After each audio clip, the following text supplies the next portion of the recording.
Nous allons voir dans cette vidéo formation quelles sont les différentes formules qui vont vous permettre d'avoir des informations sur vos données. Donc par exemple ici dans cette cellule, je vais insérer donc un chiffre, par exemple 6 comme ceci. Je vais maintenant sélectionner cette cellule-ci et y insérer une formule pour par exemple savoir si ce chiffre est pair ou non. Donc j'insère un égal, je commence à écrire ma formule donc EEST, donc j'insère ensuite un point et voyez donc vous avez ici automatiquement un petit menu qui apparaît pour vous afficher donc les formules disponibles suivant donc les caractères saisis. Donc vous avez ici deux formules, donc pour savoir si le nombre est impair et l'autre pour savoir si le nombre est pair. Donc vous voyez en cliquant une fois sur la formule, vous avez donc sa description. Donc par exemple est pair, la fonction donc renvoie vrai si le nombre est pair.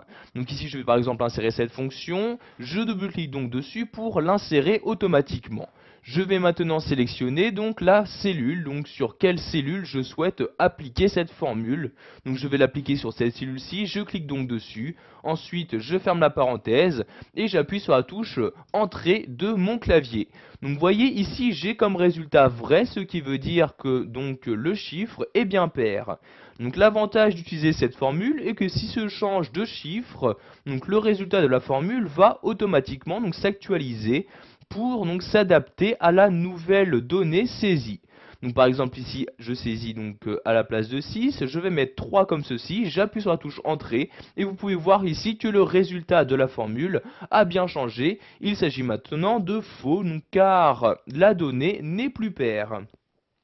Nous allons également voir qu'il existe une formule qui va vous permettre donc d'avoir comme résultat de formule pour savoir donc si votre donnée est numérique ou non.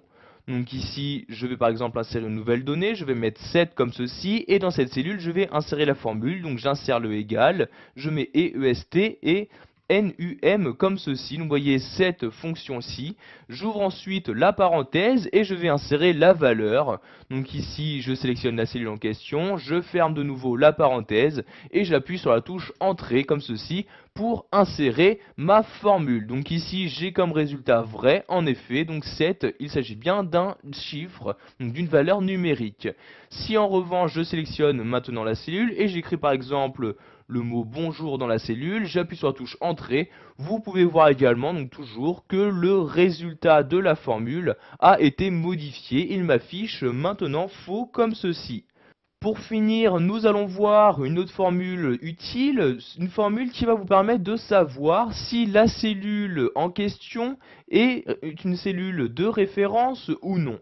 Donc à cette formule, donc pour l'insérer, je vais tout d'abord sélectionner cette cellule-ci, j'insère un égal, je mets et comme ceci, REF, j'ouvre ensuite ma parenthèse et je vais encore une fois donc sélectionner donc la cellule sur laquelle je souhaite effectuer ce test. Je vais par exemple effectuer ce test sur cette cellule-ci, je clique donc dessus, je ferme la parenthèse et j'appuie ici sur la touche Entrée. Donc vous voyez ici, on m'envoie comme résultat vrai, ce qui veut dire que cette cellule est une cellule de référence. Voilà, vous avez maintenant la possibilité d'utiliser les différentes formules d'Excel 2010 pour connaître au mieux les différentes données que vous avez insérées.